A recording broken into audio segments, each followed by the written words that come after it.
प्रभु यीशु मसीह के सामर्थ्य नाम में आप सबको शलोम। आप सब अच्छे हैं प्रियो। आज हम सीखेंगे परमेश्वर के भय मानने वालों को परमेश्वर किस तरह आशीष देते हैं और हम अपने बच्चों की रक्षा के लिए क्या कर सकते हैं। इन बातों को आज हम सीखेंगे। निर्गमन की पुस्तक पहला अध्याय 16वें वचन से।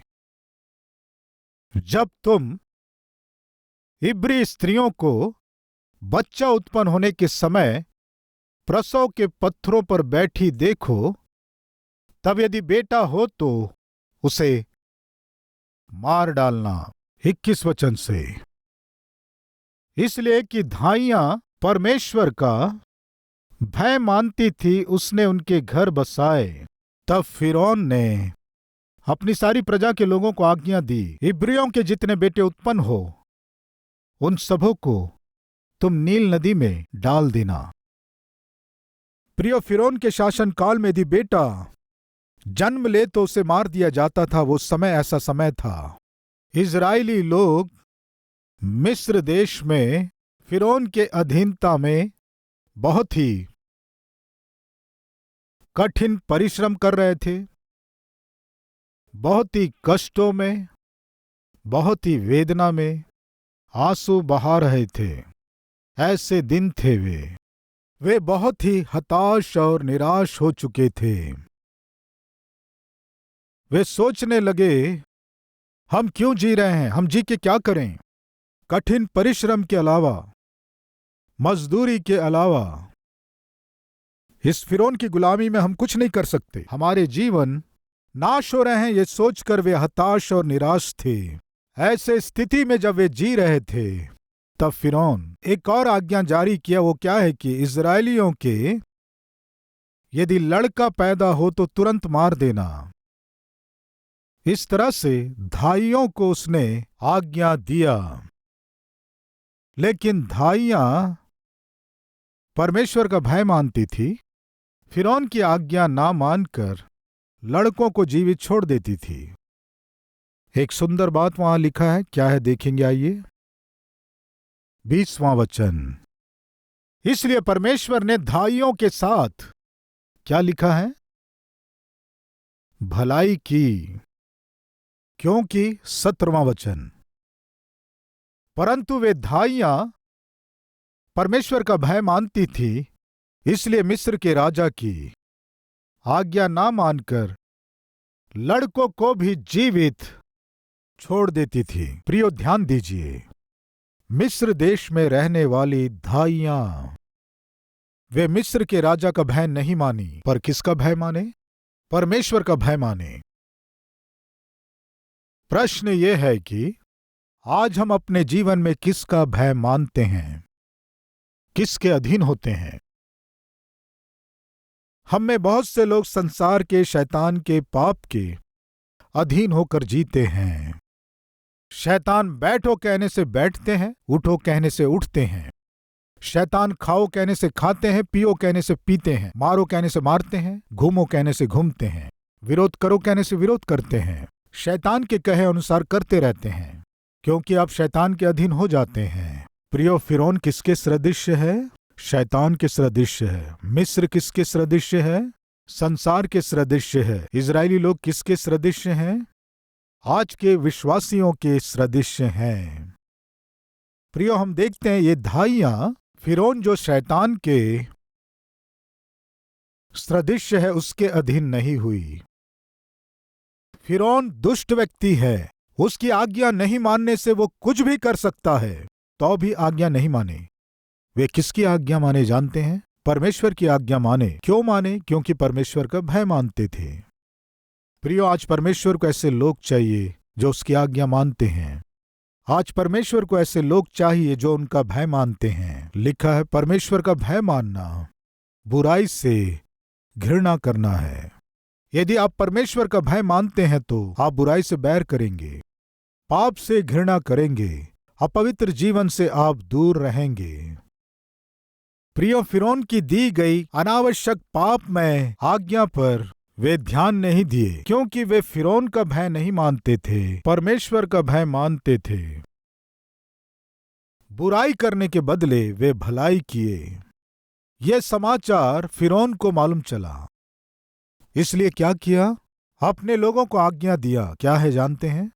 इजरायली लोगों में कोई भी स्त्री लड़के को जन्म देने से मैं तुम्हें लाइसेंस दे रहा हूं। क्या करना है तुम्हें? उस लड़के को उसी समय ले जाकर नील नदी में डाल देना। नील नदी उन दिनों मगरों के लिए बहुत ही प्रसिद्ध था। नील नदी में, जिसमें बहुत से मगर रहा करते थे, इजरायलियों से जन्मे लड़कों को जब डाल रहे थे और जब वे मगर उन छोटे बच्चों को खा रहे थे, वो नील नदी का पानी खून सा दिखाई देता था। कृपया ध्यान दीजिए, फिरौन जिस तरह से इजरायली बच्चों को नील नदी में डालकर नील नदी के पानी को खून सा कर दिया, परमेश्वर ने देखा। उसके बाद क्या किए? उसी नील नदी के पानी को परमेश्वर क्या किए? खून में बदल दिए। परमेश्वर ने कहा, फिरौन, तुम्हारे अधिकार के बल पर इजरायलियों के जन्मे हुए लड़कों को नील नदी में डालकर नील नदी के पानी को तुमने खून में बदला। अब तुम देखो मैं क्या करता हूं। तुमने केवल नदी के कुछ स्थानों में खून दिखाई दे ऐसा किए, पर मैं पूरे नील नदी के पानी को खून में बदल दूंगा। बदला कि नहीं? यानी परमेश्वर ये साबित कर रहे हैं, फिरौन से भी मैं अधिक सामर्थी और शक्तिशाली हूं। प्रियो, याद रखें, हमारा परमेश्वर जिसकी हम उपासना करते हैं, शैतान से भी सामर्थी है। आपके चारों ओर शासन का जो अधिकार है और जो अधिकारी हैं, इन सब से बढ़कर हमारे परमेश्वर का अधिकार उत्तम है, मत भूलिए। प्रियो, इब्रियों में किसी का लड़का होने से उसे उसका पड़ोसी हो सकता है, सामने घर वाला हो सकता है, कोई भी हो सकता है, उस बच्चे को उठाकर एकदम से नील नदी में डाल देने का अधिकार था। ऐसे भयानक दिनों में एक लेवी वंश के पति और पत्नी उस प्रांत में वो रहते थे। वो पत्नी आकर अपने पति से बोली, क्यों जी, खुशखबरी है।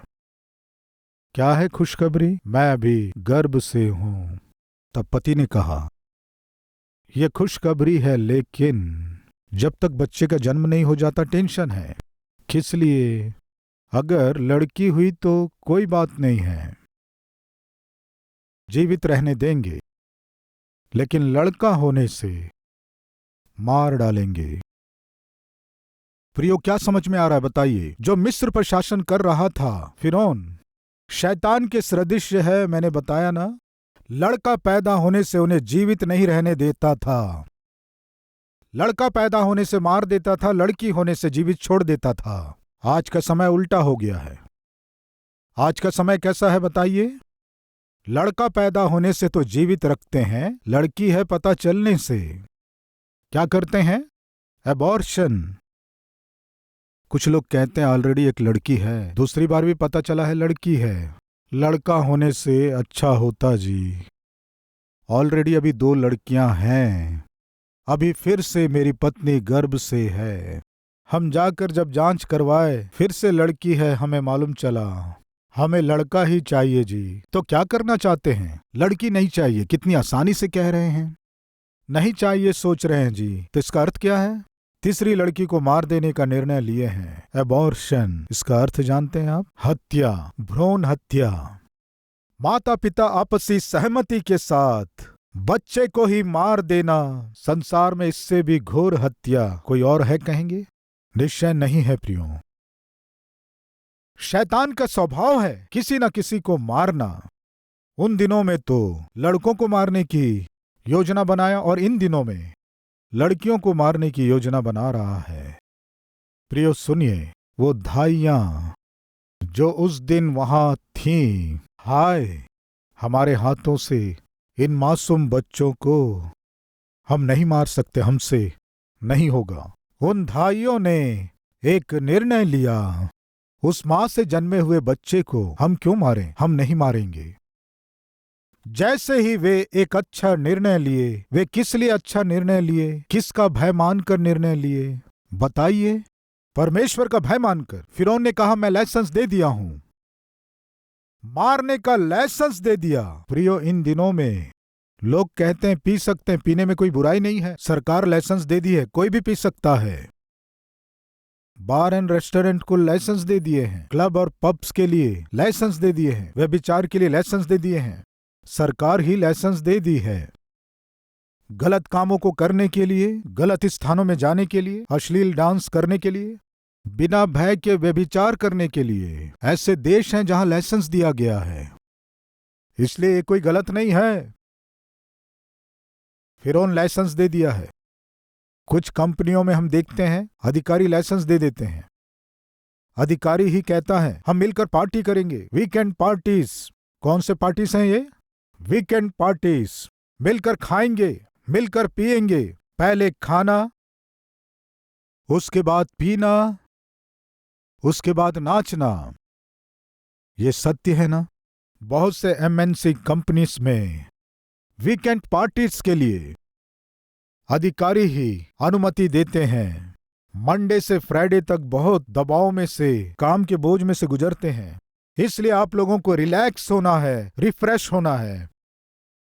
ये कहकर वीकेंड पार्टीज को ऑर्गेनाइज करके मनमानी करने के लिए, मन मर्जी से पीने के लिए, मन मर्जी से घूमने के लिए, और वैसे ही मन मर्जी से अपने शरीरों को अपवित्र करने के लिए पार्टियों का आयोजन करते हैं। ये उन्हें गलत नहीं लग रहा है, क्योंकि बॉस ही कह रहे हैं ना घूमना है, बॉस ही कह रहे हैं खाना है, पीना है। ये सोचकर उसे अपने फायदे के रूप में लेने वाले आज बहुत से लोग हैं। आज इन बातों को सुनने वाले भाई और बहन, ऐसे भयानक दिनों में आप भी पाप को प्रोत्साहित करते हैं क्या? क्या करें? उनके साथ यदि नहीं जाने से वे मुझे अलग तरीके से देखेंगे, उनके साथ नहीं पीने से मेरे साथ अलग व्यवहार करेंगे, उनके साथ यदि मैं भी डांस नहीं करूंगा तो मेरे साथ अलग व्यवहार करेंगे। इसलिए निश्चित रूप से मुझे उनके साथ जाना पड़ता है, निश्चित रूप से उनके साथ पीना पड़ता है, निश्चित रूप से उनके साथ घूमना पड़ता है, निश्चित रूप से उनके साथ एक दिन नरक में भी जाना पड़ेगा। जब आप नरक में तड़पते रहोगे, दांत पीसते रहोगे, तब आपका बॉस आकर ना आपको बचा सकता है, ना आपके लिए वो कुछ कर सकता है, क्योंकि वो स्वयं वहां नरक में जलता रहेगा, तड़पता रहेगा। कृपया ध्यान दीजिए। लोग कहते हैं क्या करें जी, अधिकारी कर रहा है और हमें भी प्रोत्साहित कर रहा है। अधिकारी ही घूस ले रहा है, तुम भी ले सकते हो, कोई बात नहीं है। अधिकारी ही कंपनी को धोखा दे रहा है और हमें भी धोखा दो कह रहा है, मिलके कंपनी को नाश करेंगे कह रहा है। क्या करें? अधिकारी ही ऐसा कर रहे हैं तो हम जैसे छोटे लोग छोटी छोटी नौकरियों को कर रहे हैं, हम क्या करेंगे? है क्या कोई आज ऐसे कहने वाले लोग हमारे बीच? बॉस ही कर रहा है इसलिए हम भी करेंगे, इस तरह कहने वाले, अपनी गलतियों को गलत ना मानने वाले कोई हैं क्या हमारे बीच? प्रियो सुनिए, उस समय धाइयां बॉस के परमिशन देने से भी वे गलत काम नहीं किए। हमारे आंखों के सामने दिखाई देने वाले फिरौन रूपी बॉस से भी बढ़कर सृष्टि पर शासन करने वाला बॉस ऊपर से देख रहे हैं। ये व्यक्ति अधर्मी है, दुष्ट है और नीचमय कामों को और पापमय कामों को प्रोत्साहित कर रहा है, लेकिन परमेश्वर पवित्र हैं, इसलिए उनकी दृष्टि में हमें अपराधी या गुनहगार नहीं बनना है। इस तरह वे धाइयां सोची। उस दिन धाइयां लड़कों को मार देने का अधिकार देने पर भी वे नहीं मारी। क्यों जानते हैं? वे भय मानती थी। किसका भय मानती थी? परमेश्वर का भय मानती थी। इसलिए परमेश्वर ने क्या किया? सुंदर बात है, देखेंगे आइए। इसलिए परमेश्वर ने धाइयों के साथ भलाई की। जो परमेश्वर का भय मानते हैं उनका परमेश्वर भलाई करते हैं, और वे लोग बढ़कर बहुत सामर्थी हो गए, इसलिए कि धाइयां परमेश्वर का भय मानती थी, उसने उनके घर बसाए। प्रियो मत मारिए, लड़की हुई है, फिर से लड़की हुई है, एबॉर्शन करवाना है, ऐसे मत सोचिए। ये धाइयां राजा के परमिशन देने पर भी उन मासूम बच्चों को नहीं मारी। हम नहीं मारेंगे। इस तरह ना मारकर उन बच्चों को जीवित रहने देने से परमेश्वर उन्हें आशीष दिया। पेरेंट्स, मत मारिए, बच्चों को मत मारिए। आप परमेश्वर की आज्ञा को मानेंगे तो आशीष पाएंगे। प्रियो, कई बार माता पिता कहते हैं आज एक बच्चे को पालना ही बड़ा मुश्किल हो गया है, फिर से एक और लड़की होने से हम पाल नहीं सकेंगे। अभी हमारी 2 लड़कियां हैं, अभी एक और लड़की होने से उन्हें पढ़ाना है, लिखाना है, पालना है, पोसना है, उनकी शादी करवानी है। ये बहुत ही खर्चीला है, इसलिए हमसे नहीं होगा ये सोचकर उन्हें मारने की कोशिश ना करें।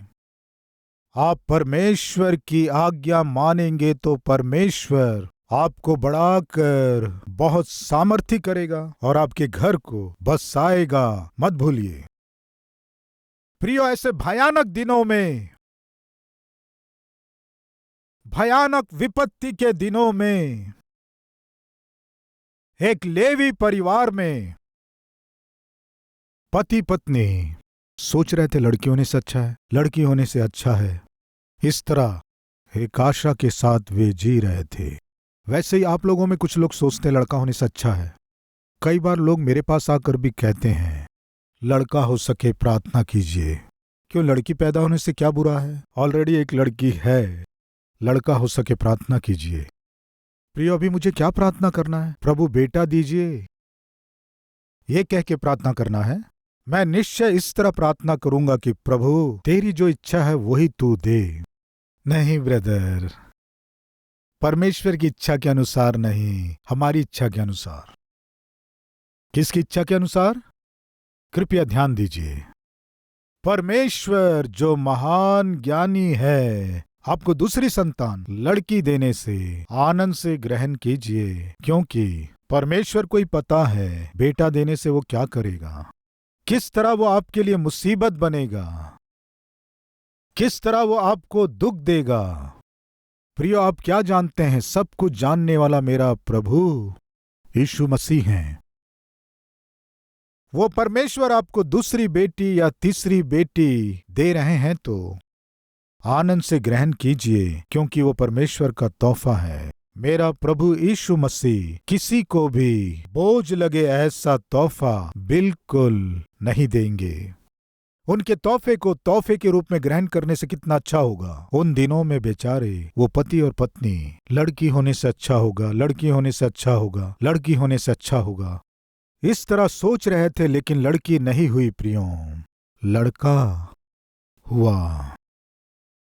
वो पत्नी दुखी थी, वो पति भी दुखी था, क्योंकि बहुत जल्दी ये बेटा मरने वाला है। कौन से माता और पिता सब कुछ जानते हुए भी उस बच्चे को अपने हाथों में लेकर, आज ये बच्चा हमारे हाथों में है, आज ये बच्चा हमारे गोद में है, लेकिन अति शीघ्र नील नदी में फेंक दिया जाएगा।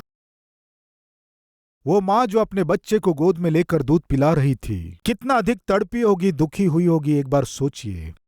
प्रियो, संकट के दिनों में उनके साथ ऐसा क्यों हुआ? विपत्ति जब छाई हुई थी, ऐसे दिनों में लड़का नहीं होना चाहिए था। परमेश्वर क्यों इस परिवार में लड़के को ही दिया? क्यों प्रियो, परमेश्वर जानते हुए भी ऐसे संकट के दिनों में उन्हें लड़का दिया? प्रियो, लड़का देखने में बहुत ही सुंदर था, वो बहुत ही आकर्षक था, वह बहुत ही विशेष था। ऐसे उसके माता पिता ने जाना। उस बच्चे की जब तक पालन पोषण कर सकते थे तब तक वे किए। बहुत ही सावधानी और सुरक्षा के साथ उसकी रक्षा किए।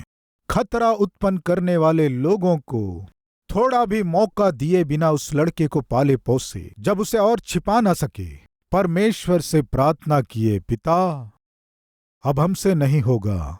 इस बच्चे को आप क्यों हमें दिए नहीं जानते, लेकिन इस बच्चे को छिपाकर पालना अब हमसे नहीं होगा, इसलिए अब तेरे हाथों में ही सौंप रहे हैं, कहकर वो माँ एक सरकंडों की टोकरी बनाकर, उस टोकरी में राल लगाकर, उस टोकरी में उस बच्चे को रखकर परमेश्वर के हाथों में सौंप दी।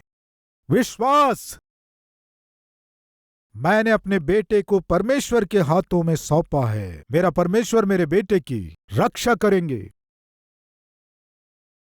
आज हमारे बीच कोई है क्या माता और पिता? अब मेरी बेटी को पालना मुझसे नहीं हो रहा है, अब मेरे बेटे को पालना मुझसे नहीं हो रहा है।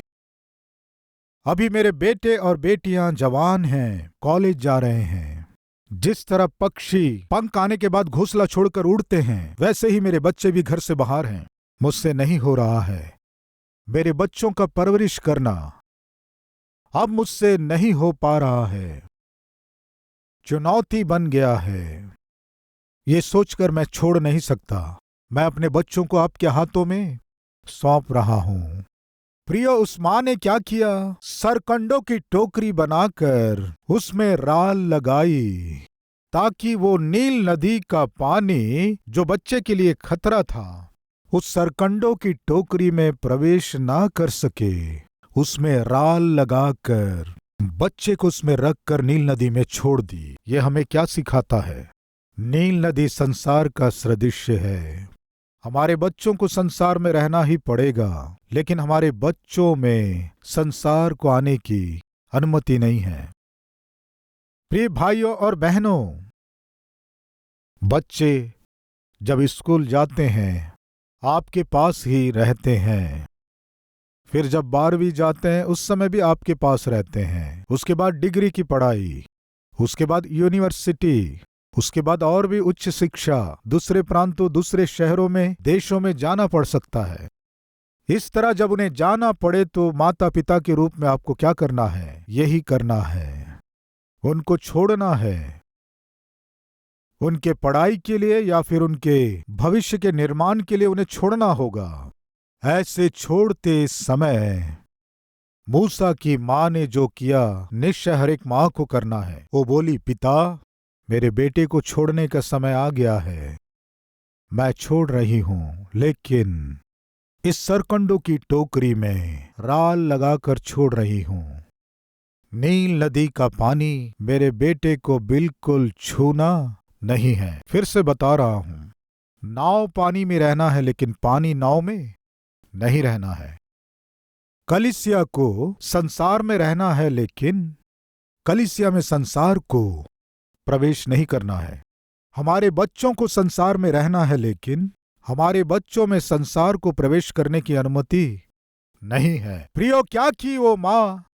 उसके बेटे के जीवन में नील नदी का पानी प्रवेश ना कर सके, उचित सावधानियां ली। वो क्या है?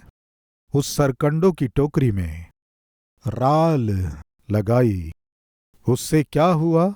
नील नदी का पानी उस टोकरी में आकर बच्चे को किसी भी प्रकार का नुकसान नहीं पहुंचा सका।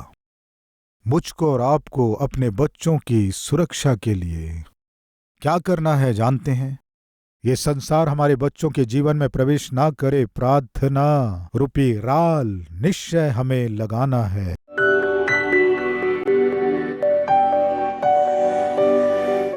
महान पवित्र प्रेमी हमारे स्वर्गीय पिता परमेश्वर, स्वर्ग के सिंहासन को छोड़कर हमारे बीच आने के लिए आपका धन्यवाद, स्तुति और प्रशंसा करते हैं। पिता, हम प्रार्थना करते हैं, आपके चरणों में निवेदन करते हैं, कृपया हमारे हृदय के डर को दूर कीजिए पिता, हमारे जीवन के दुख को दूर कीजिए पिता। शैतान जो हमारा पीछा कर रहा है उसे हमसे दूर कीजिए। हमारे चारों ओर छाए हुए विपत्ति, संकट और समस्याओं से छुड़ाइए पिता। हम जिससे डर रहे हैं उसे हमसे दूर कीजिए। जिसे सोच रहे आकर हम पर पड़ेगा वह हमारे जीवन भर हमारे निकट भी ना आए, ऐसा कीजिए।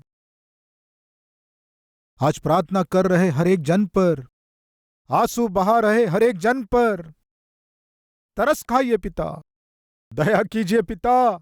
इनके आंसुओं को पहुंचिए, इनके कष्टों को दूर कीजिए।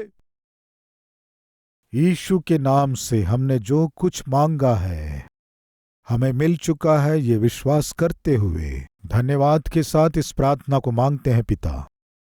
आमीन।